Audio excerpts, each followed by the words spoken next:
Story 1. I live in a remote part of Alaska. When I say remote, I mean the kind of place where you can go weeks without seeing another human being.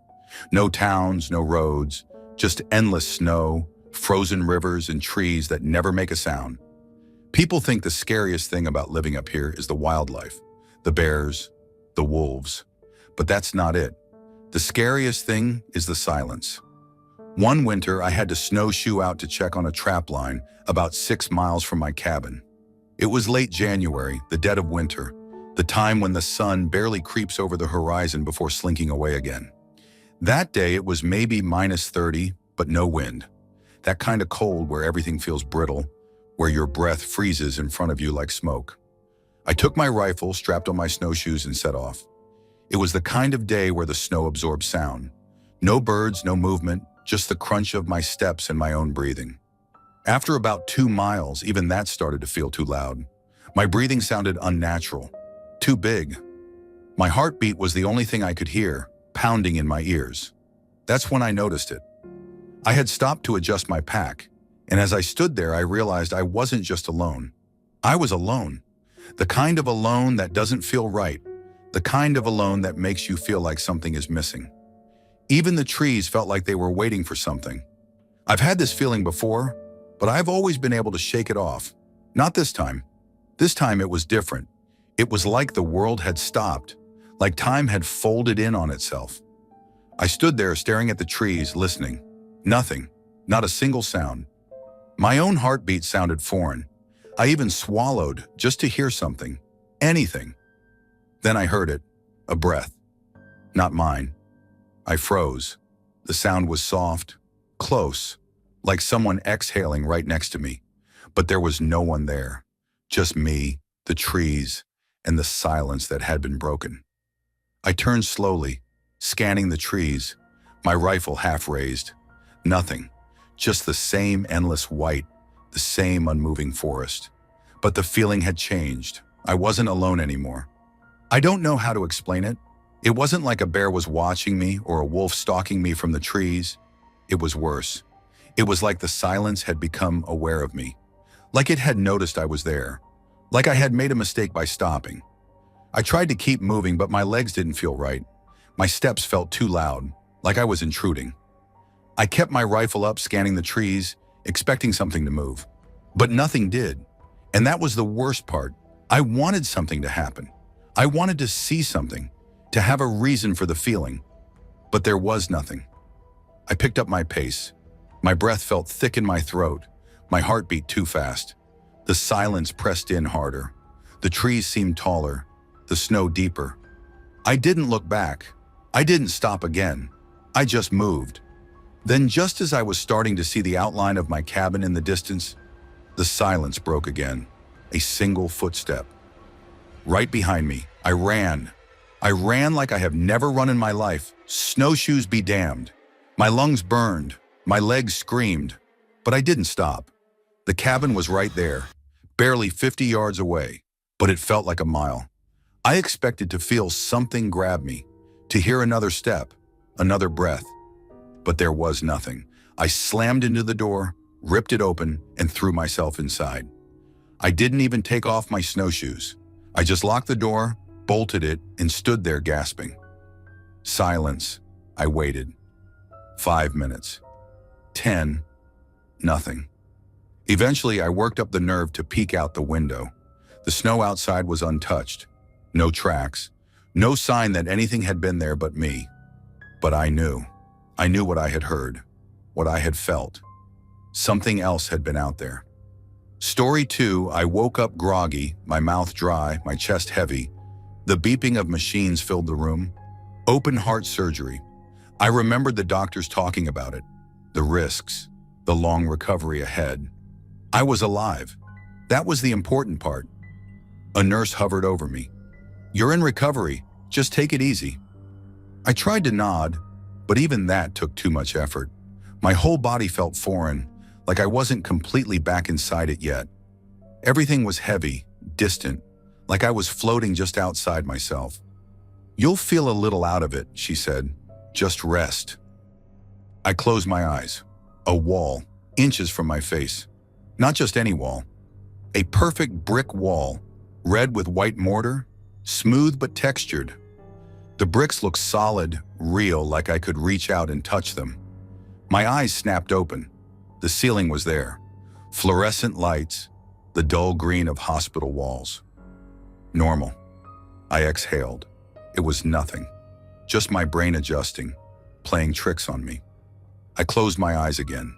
The wall was back, inches from my nose. Too close. I could see the paint on it, slightly chipped in some places, like it had been repainted over the years. Every detail was there. The tiny imperfections in the mortar. The way the light caught the edges of the bricks. It wasn't a dream. It wasn't abstract or blurry. It was real. I opened my eyes again. The room, machines, the steady beeping of my heart monitor. I waited, took a breath, closed my eyes. The wall, the same place, the same detail, like I hadn't moved at all. It was as if my eyelids weren't just shutting out the light, but flipping me somewhere else entirely. I opened them, normal, closed them. The wall, I started to panic. My heart rate must have jumped because the monitor beeped faster. The nurse turned, checking the screen. "You're okay," she said. "Just breathe. You're coming out of anesthesia. It can be a little weird." "The wall," I croaked. My voice barely worked. She frowned. "What?" I swallowed hard. "There's a wall." When I closed my eyes, she gave me that look nurses give when they hear something odd but don't want to alarm you. "It's just the anesthesia. You're still waking up." But I wasn't. I was awake. My mind was clear now, the grogginess fading fast. And every time I shut my eyes, that wall was there, inches from my face, like it was waiting. Hours passed. I was moved to another room. The walls were pale blue now. New space, new bed. I let myself believe that maybe it was over, just a weird post-surgery hallucination. I closed my eyes. The wall was blue, not the same red brick. This one had changed. Same texture, same solid feeling of being right there, inches from my face, but now painted blue, the exact shade of the new hospital room. I gasped, jerking my eyes open. My chest ached from the sudden movement. My breath hitched. "Are you okay?" The new nurse was standing by my bed. I stared at her, then around the room. I wasn't crazy. The wall had changed to match my new location. I had to test it. I forced myself to stay calm. Deep breath. Closed my eyes. The wall was still blue. I opened them. "No, I'm fine." She nodded and walked out, leaving me alone. I kept my eyes open as long as I could, staring at the ceiling, the walls, the machines. But exhaustion pulled at me, the drugs still in my system. I needed to sleep, but I was terrified. What if the wall got closer? What if I closed my eyes and it wasn't just an image, but something real pressing against my face? I had no choice. My eyelids drooped. My body won. I fell asleep. I woke up gasping, not because of pain, but because the wall was right there. Not inches away, but touching me. I could feel it against my skin, solid, rough. I couldn't move. I tried to scream, but my throat barely let out a croak. I was awake, fully awake, but paralyzed, my whole body locked in place. The only thing I could do was breathe, and every inhale was tight, like I was suffocating. I was trapped. I wanted to push against it, to claw at it, but my arms wouldn't move. My chest ached, my heart monitor beeping faster, a frantic rhythm I couldn't match with my breath. My eyes darted back and forth, but there was nothing to see but the wall, just endless bricks stretching in every direction. I thought I was dying. Then I heard it. A whisper, faint, just on the other side of the bricks. My whole body went cold. I couldn't make out words, just the sound of something there. Something waiting, breathing just beyond that wall. I squeezed my eyes shut, praying that when I opened them, I'd be back in the hospital room. I opened them. The room was there. I gasped, sucking in air like I'd been drowning. Sweat dripped down my temples. The machines beeped wildly. The nurse rushed in. "You're okay! You're okay!" She adjusted something on my IV. "You had a nightmare. Just breathe." I shook my head. It wasn't a nightmare. It was real. I kept my eyes open for the rest of the night. When morning came, I was exhausted but relieved. The doctors checked me over, said everything looked good, said the anesthesia could cause strange dreams, hallucinations, confusion. They had all the explanations lined up, but none of them felt right. I was moved again later that day. Another room, different walls. But I didn't close my eyes for a long time, and I wasn't sure if next time I'd be able to come back. Story 3. I used to work as a housing inspector. Nothing glamorous, mostly checking old homes before renovation or demolition. I'd seen my share of places that should have been condemned years ago, but nothing ever really fazed me. Until this one house. It was my last job of the day, a derelict 3-story home built in 1908. The new owners wanted to gut it, but first they needed my report. I wasn't in a rush. I'd scheduled it for late afternoon, figuring I'd be in and out quickly. The place looked like any other forgotten house. Peeling paint, sagging porch, broken windows. I parked on the street, grabbed my clipboard, and walked up the front steps. No key, so I had to go around back. As I stepped into the overgrown yard, I felt the temperature drop. Not just a little. A deep, sudden cold that made my breath hitch. It was late summer, the kind of heat where sweat sticks to your skin. But standing behind that house, I felt like I'd stepped into an icebox. I shook it off and focused on the job. The back door led into a kitchen, one of those old layouts with a wide open space leading into a narrow hallway. At the end of that hallway was the front door, and beside it, a tall, stained glass window. The light from outside made colors dance on the walls. Then I saw him, a man. No, a silhouette of a man, standing in the hallway just past the kitchen. I knew immediately something was wrong. He was too still, too dark. There was no detail, just a solid black figure against the dim light coming through the front door. My first instinct was to call out, but before I could, he moved. Not his body, his eyes. 2 red eyes opened where his face should have been. They weren't reflections. They weren't from the stained glass. They were inside the darkness, glowing like embers in a dying fire. I stopped breathing. My body locked up. Those eyes were on me, staring straight through me. I wanted to run. I needed to run, but I couldn't move. Every muscle in me had turned to stone. I felt this awful, sickening pressure in my chest, like the air had been sucked out of the room. My ears were ringing. My vision tunneled. The eyes didn't blink, didn't shift, just bore into me with something beyond human, beyond anything I'd ever felt before. Not anger, not malice. Something worse, something ancient. My head screamed at me to move, but my legs wouldn't work. I could feel my own heartbeat hammering in my skull. My eyes burned from not blinking, but I couldn't blink. The moment I did, I knew something terrible would happen. I had to break it. I forced myself, forced to blink. And when my eyes opened, he was gone. The hallway was empty. The light from the stained glass window flickered like nothing had happened. But the cold was still there. I bolted. I don't even remember running to my car. Just that I was suddenly behind the wheel, tearing down the street, gripping the steering wheel so tight my knuckles ached. My chest was heaving, my skin was ice, and my mind was screaming, "What the hell did I just see?" I never went back. My report said the house had irreparable structural issues. A lie, but I didn't care. They tore it down, and now there's a new housing complex where it stood. But sometimes when I drive past, even in the middle of summer, I get that same cold chill creeping up my spine. Story 4. I grew up in Alamogordo, New Mexico. My dad was military, but we weren't stationed at the base anymore. He had retired and we lived in a small place just outside town. I was 16 that summer and my younger sister Emily was 12.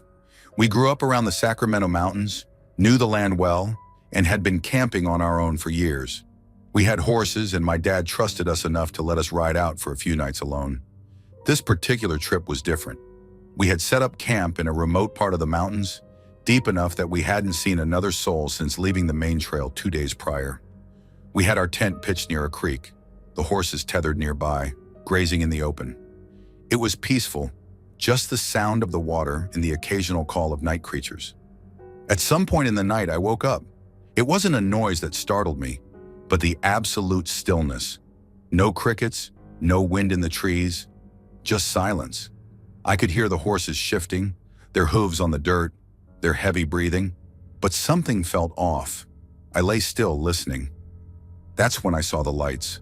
Through the thin fabric of the tent, dim, shifting lights moved along the dirt trail leading to our campsite. Flashlights, not just one, two, maybe three. My stomach dropped. Nobody should be here. We hadn't seen anyone for days. My first thought was poachers, but why would they be walking toward our tent? I reached over and shook Emily awake. "Get up," I whispered. She groaned. "What?" I put a hand over her mouth. "Shh." I nodded toward the tent wall where the light flickered. She tensed immediately. We didn't speak. We didn't move. I reached for my boots, but I didn't dare make a sound putting them on. The lights were getting closer. I grabbed my rifle, the old .22 my dad let me bring for small game, but it suddenly felt useless. Whoever was out there wasn't hunting rabbits.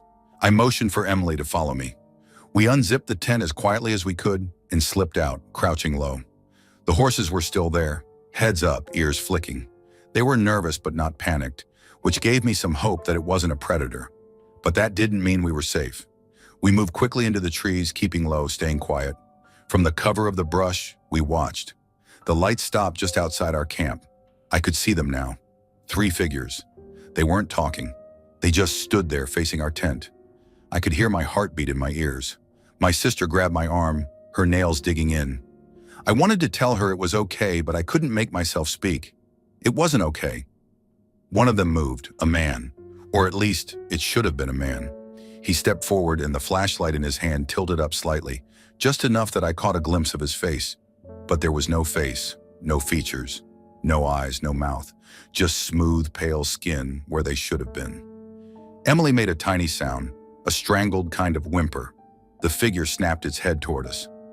I don't know if it saw us. I don't know how it could, but it knew. The other 2 turned too, the beams of their flashlights sweeping in our direction. We ran. We didn't think. We didn't check the horses. We just ran, crashing through the brush, branches whipping against our faces. I could hear footsteps behind us. Fast. Too fast. Something whispered my name. It wasn't Emily. It wasn't a voice I knew, but it was right behind me. I didn't turn around. The trees blurred past. I could barely see, but I knew these mountains. I knew the land. Then, nothing. Just black.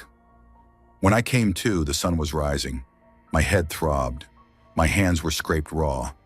Emily was lying beside me, curled up, shaking. We were back at our camp. The tent was there, untouched. The horses were grazing. Everything was exactly as we had left it, except for the footprints. They circled the tent, leading into the trees, leading right to where we had been hiding. I never told my dad what really happened. I just said we'd gotten spooked, that we ran and got lost. He gave me a look like he didn't believe me, but he didn't push. We never went back to that part of the mountains again. I don't know what we saw that night. I don't want to know, but sometimes when I wake up in the middle of the night, I swear I can still hear my name being whispered in the dark. Story 5. I was in protective custody, locked down 23 hours a day, 1 hour out. That was life. I was out of state, extradited, and I got into a couple of fights, being a Southsider up north. PC kept me away from the general population, but it also meant isolation. A lot of time to think. Too much time. That night I got my hour late, 9, maybe 10 p.m. Most of the block was asleep, so it was quiet. Dead quiet. I had the day room to myself, no cellmate, nobody else out, just me. I used the time to walk, get my steps in, stretch my legs. The walls of a 6x9 cell will drive you crazy if you don't move when you can. I did laps around the day room, glancing at the cells as I passed. Just habit. You get used to checking your surroundings in here, even when there's no one around. But as I walked, something felt off, like I wasn't alone. You ever get that feeling? When the air shifts, like someone's watching you? Yeah, it was like that. Then I saw it, a face. Someone was looking at me through the small window of 2 houses' cell. I stopped walking. My heart didn't pound, not yet, but my gut clenched. House was empty, had been for a couple of days. Last guy got transferred out, and nobody knew had been moved in. I knew that for a fact. I kept my eyes on the window watching. Whoever it was, they weren't moving, just staring. The glass was scratched up, dirty, but I could make out a pale face, dark eyes sunk in deep. I took a step closer. The face didn't flinch. Another step. Still there. I wasn't scared, not yet. Thought maybe I was tripping. Maybe I was just tired. That happens when you spend most of your time in a box. Your mind plays tricks. Then the face moved. Not a blink, not a shift. It slid away from the window, smooth, too smooth, like it was floating back into the cell. I was at the door in 3 long strides, looked inside, nothing. I pressed my face to the glass, tried to see the corners. The bunk was bare, the toilet untouched. No blankets, no mattress, nothing but the cold steel of an empty cell. I backed away. My skin crawled. My chest felt tight. I wasn't alone. I knew I wasn't. The pod was silent. Just the hum of the lights, the distant sound of a CO's boots down the hall. Nothing else. But I could feel it. Something was still in there, watching me. I turned and walked back to my cell. Forced myself not to run. Didn't look back. That was the longest hour of my life. When the door locked behind me, I sat on my bunk staring at the wall. I didn't sleep. Couldn't. Every time I closed my eyes, I saw that face. I never walked past House again. A few days later, they moved someone into that cell. A new guy, some young dude. That same night, he was banging on his door screaming. Said he saw something. Wouldn't say what, I already knew.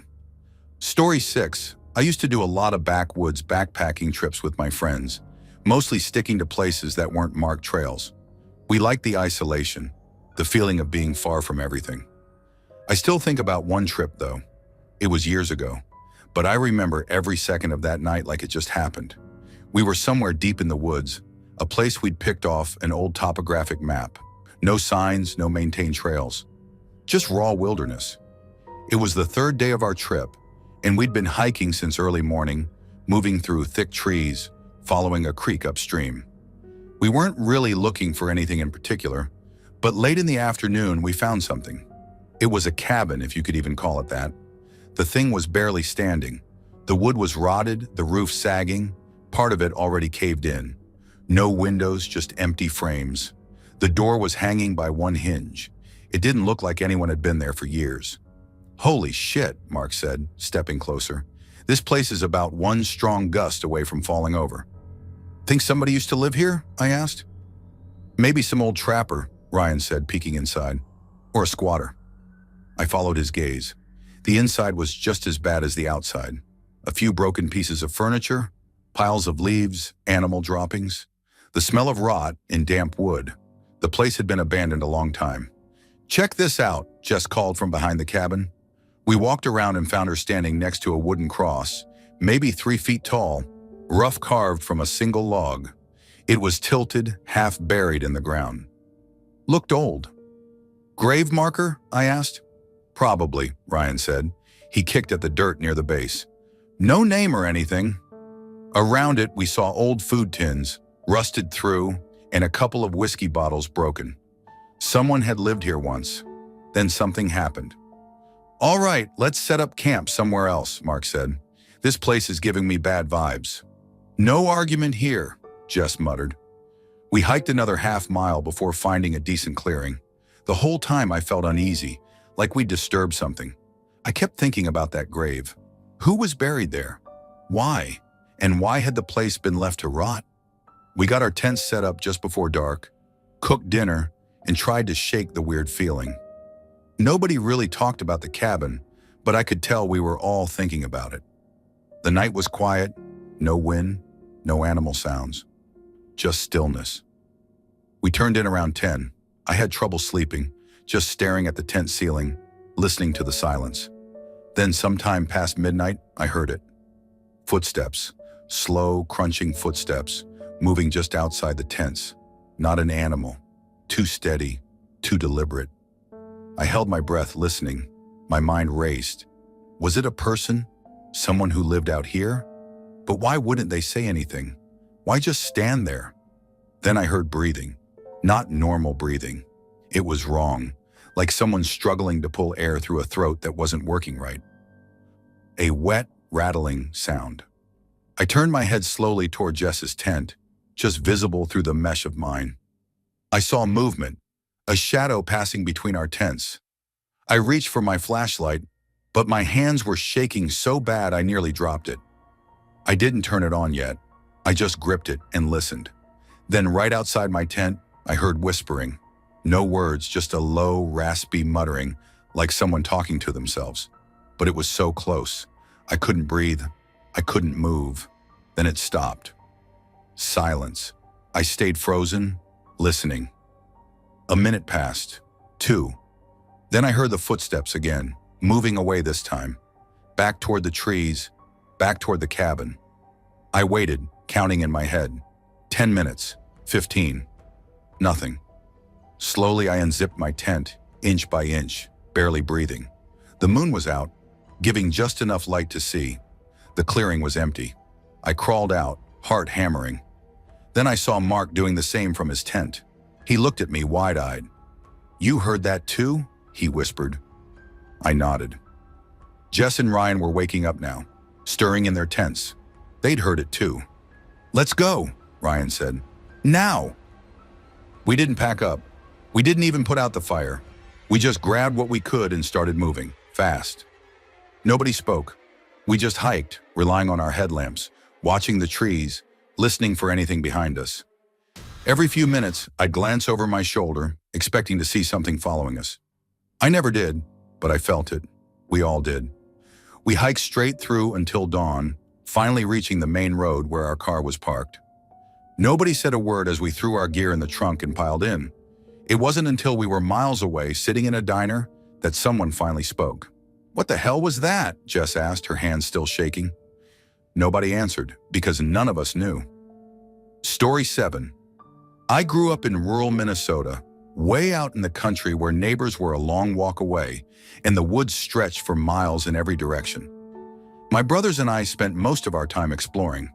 We knew the land like the backs of our hands, every clearing, every fallen tree, every game trail. One afternoon, maybe late summer, we were out walking deeper than usual. I don't remember why we went that way. Maybe boredom, maybe just to see how far we could go before we hit a road or a fence. But we never did. Instead, we found the house. It wasn't exactly hidden, but the trees had grown up thick around it, and the roof had caved in on one side. The place looked ancient, like it hadn't been touched in decades. The wood was gray and splintered. The windows were all broken out, and the door hung off the hinges. No driveway, no path leading up to it. Just sitting there, abandoned, forgotten. "Dare you to go in," my brother Kyle said, grinning. He was the oldest, so of course, he wanted to be the one to push us in first. "I'm not going in there," I said. "That floor's gonna collapse." Our youngest brother, Matt, just stood there, staring at it like he wasn't sure if he wanted to run away or rush inside first. Kyle went first, stepping onto the porch carefully. It creaked but held. He gave me a look, challenging. I wasn't about to back down, so I followed, stepping where he stepped. Matt came last. Inside, the air was stale, thick with the smell of mold and rot. The floor was warped, and the wallpaper had peeled away in long, curling strips. There wasn't much furniture left. A table with one leg missing, a few chairs, an old mattress rotting in the corner. Someone had lived here once. Then I noticed the pill bottles. At first, it was just one on the floor, an old orange prescription bottle, label faded and peeling. Then another on the counter, another in the sink. Then we really started looking. They were everywhere. Kyle opened a cupboard, and a dozen of them spilled out. Matt pulled open a drawer, and it was packed full of them. They weren't even stacked or organized, just dumped in like someone had been tossing them in there for years. Under the table, in corners, on top of a busted stove, hundreds of empty pill bottles. None of them had pills left inside, just empty, discarded, like whoever lived here had taken them all and just kept tossing the bottles aside. The labels were too faded to read, but some still had scraps of names on them, dates long past. "What the hell?" Matt muttered, nudging one with his foot. It rolled across the floor and hit another, making a hollow sound in the silence. "Someone was seriously messed up," Kyle said, his voice lower now. He wasn't grinning anymore. I reached down, picked one up. It felt greasy, the plastic slick with something I didn't want to think about. I dropped it fast. Then we heard it, a noise from deeper in the house, a soft, shuffling sound, like something dragging against the floor. All three of us froze. The air in the room changed, got heavy, like the house itself was holding its breath. "Hello?" Kyle called, because of course, he did. Nothing. Just that thick silence. Then another sound. This time, a tap. A sharp, deliberate tap. Tap. Tap from somewhere down the hall. Matt grabbed my arm. His fingers dug in hard. I could feel my heartbeat in my throat. Kyle took a step toward the hallway, but the second his foot touched that part of the floor, a door slammed. Not just closed, slammed so hard the whole house shook. Matt screamed. I grabbed his arm, yanking him back toward the door. Kyle bolted. We tore out of that house so fast we didn't even stop to see where we were stepping. The porch groaned under our weight, but we didn't slow down. We hit the ground running, crashing through the trees, branches whipping at our arms and faces. I didn't look back. I couldn't. I swear if I had, I would have seen something, standing there, watching us go. We didn't stop until we were back on our land, gasping for breath, hands on our knees. No one spoke for a long time. Finally, Kyle said, "We're not going back there." None of us argued. We never told our parents. Never told anyone, really. A few years later, after we'd all grown up and moved away, I tried to look up records of that property. There was nothing. No house listed, no owner, no history, just empty land, like it had never been there at all. Story 8. I grew up in a small town in the early 80s. My parents owned a rental house a few blocks away from where we lived. It wasn't anything special, just a plain little place, but it brought in some extra money. They rented it out to different people over the years, and most of the time, it went fine. But every now and then, we'd get tenants who left a mess. That's what happened this time.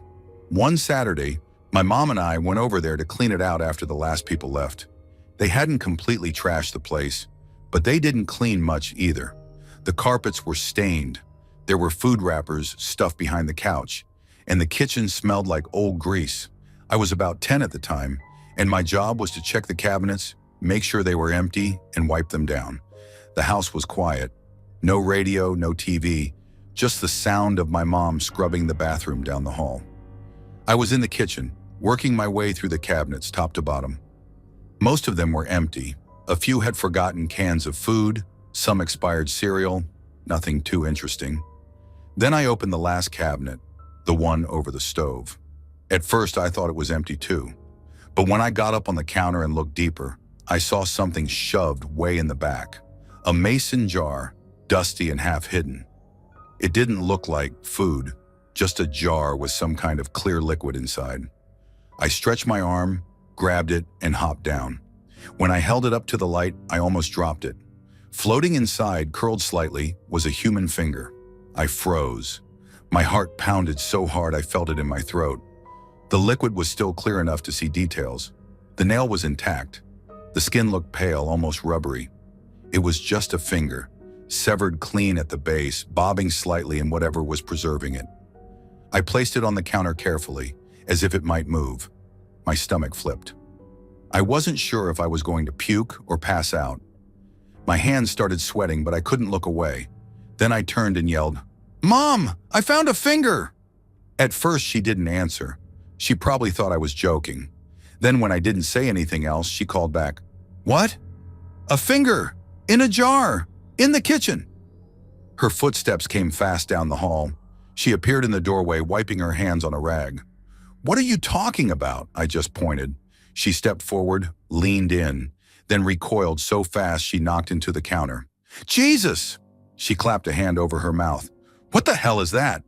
"I told you, it's a finger!" For a second, neither of us moved. We just stared at it. Then she snapped out of it, grabbed a dish towel, and threw it over the jar like it would somehow make it less real. She ran to the phone in the hallway and called my dad. He was at work. I stayed in the kitchen, eyes locked on the cover jar. I felt like I shouldn't turn my back on it. Like the second I looked away, something would change. My mom came back, breathless. "Your dad's coming. Don't touch it." "I wasn't going to." We stood there waiting. The silence in the house got heavier. It was already a cloudy day, and now the kitchen felt darker, like a shadow had settled over it. I don't know why, but a thought popped into my head, clear as day. That wasn't supposed to be found. It didn't feel like something that had been left behind by accident. I thought about the last tenants. I hadn't met them. Some guy and his girlfriend moved in a year ago, left without much notice. Nothing unusual. But now I was thinking, who leaves behind a severed finger in a jar? And why? My dad showed up 20 minutes later. He walked in, took one look at our faces and said, "What happened?" Mom just pointed at the jar. He pulled back the towel, saw what was inside, and swore under his breath. Then he reached out like he was going to pick it up, but my mom stopped him. "Don't touch it. We don't know what the hell that is." "Where did you find this?" he asked me. "In the cabinet." My voice sounded small.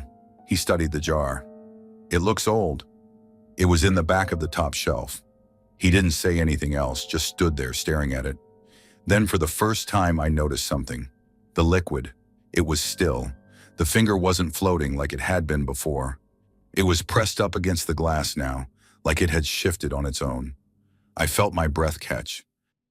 I wanted to say something, but my dad spoke first. "I'll take it to the police." My mom nodded. "Yeah, let them deal with it." Dad wrapped it in the towel, real careful, and took it out to his truck. That should have been the end of it. But later that night, when we were back home, something happened. I woke up in the dark, heart pounding.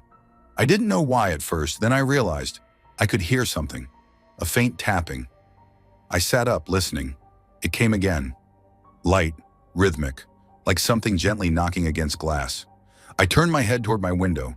The sound stopped. I waited, barely breathing. Nothing. After a long minute, I laid back down, told myself it was the wind. My heartbeat finally slowed. Then just as I started to drift off, tap, tap, tap, I bolted upright, eyes wide, staring at the window.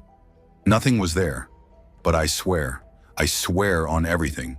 For just a second, I thought I saw a pale shape, a hand, a finger, pressing against the glass. Story 9. I grew up in a small town, but my mom's parents lived out in the countryside, about a 4-hour drive away. She hated highways, so we always took back roads, winding through little towns that most people had never heard of. One of them stuck with me, not in a good way. It didn't have a gas station, no grocery store, just a cluster of old houses, a church and a park with a playground that was always empty. That was the first thing that creeped us out. No kids ever, no people on the streets. Sometimes we'd catch a shadow moving behind a curtain or a figure on a porch. But no one was ever just outside. It was like the whole town was abandoned, except it wasn't. One time when I was 16, me and my mom got curious. She slowed down at an intersection and said, "Should we see what's back there?" I shrugged. Why not? We turned onto a side street, just a single lane of cracked pavement lined with rundown houses. A few of them looked empty. Others had lights on inside, but still no people.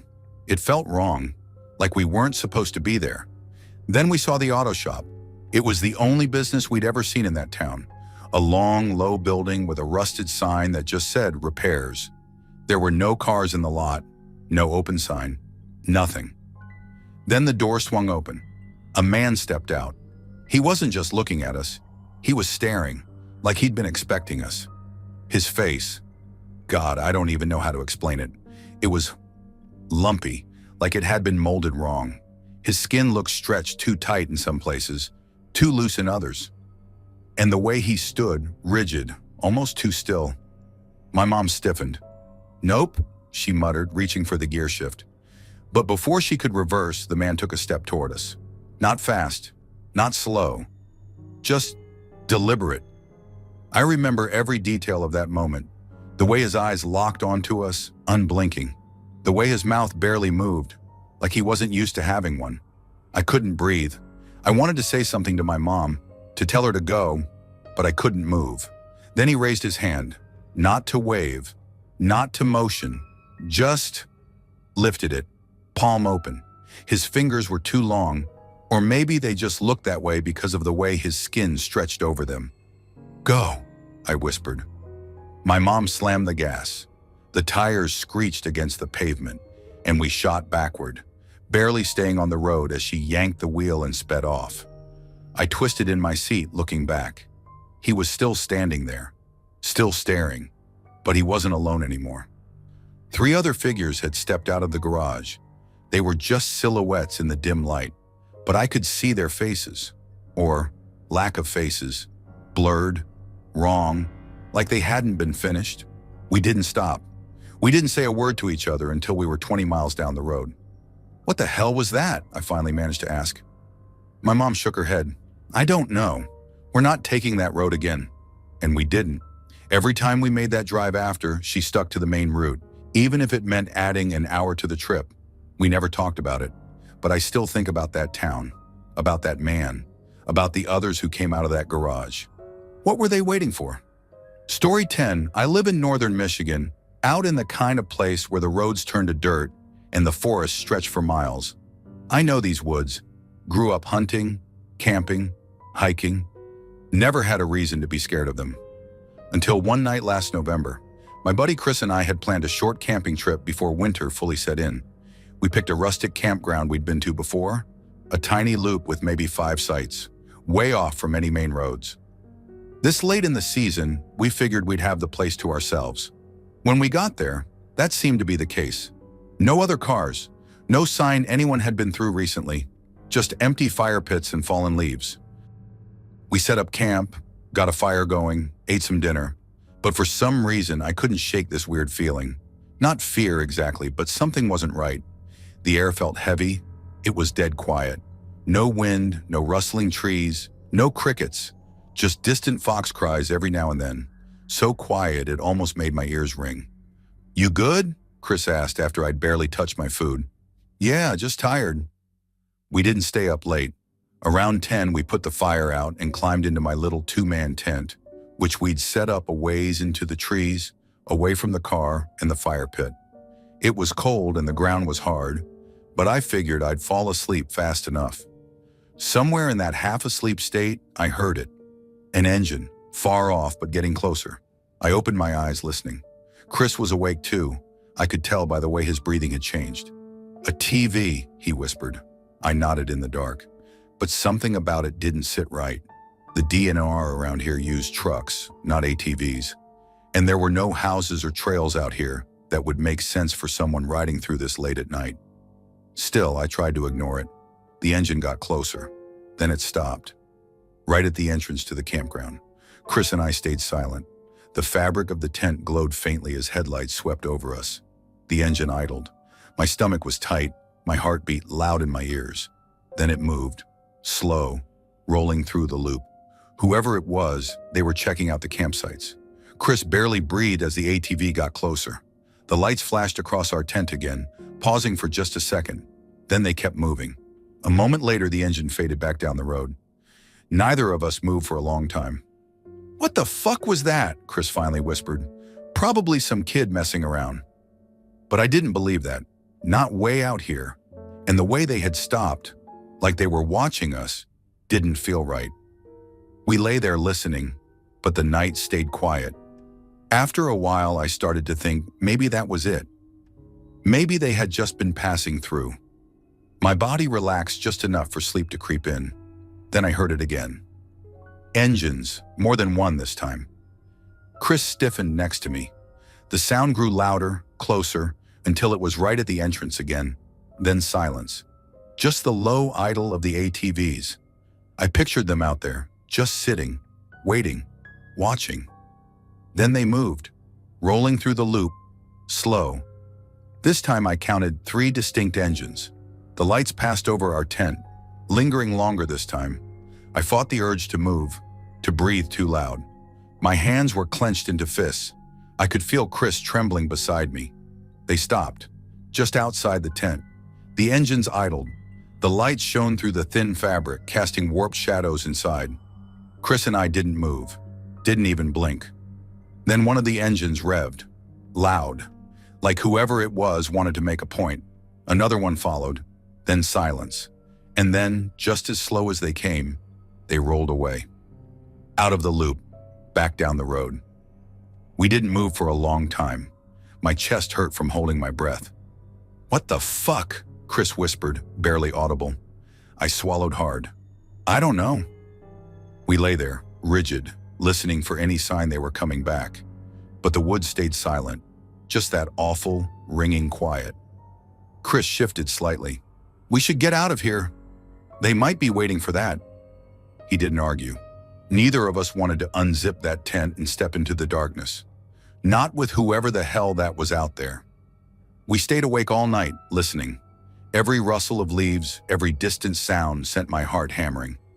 I don't think either of us spoke again until the first light started creeping through the trees. When we finally crawled out of the tent, everything looked normal. No tracks, no sign of anything.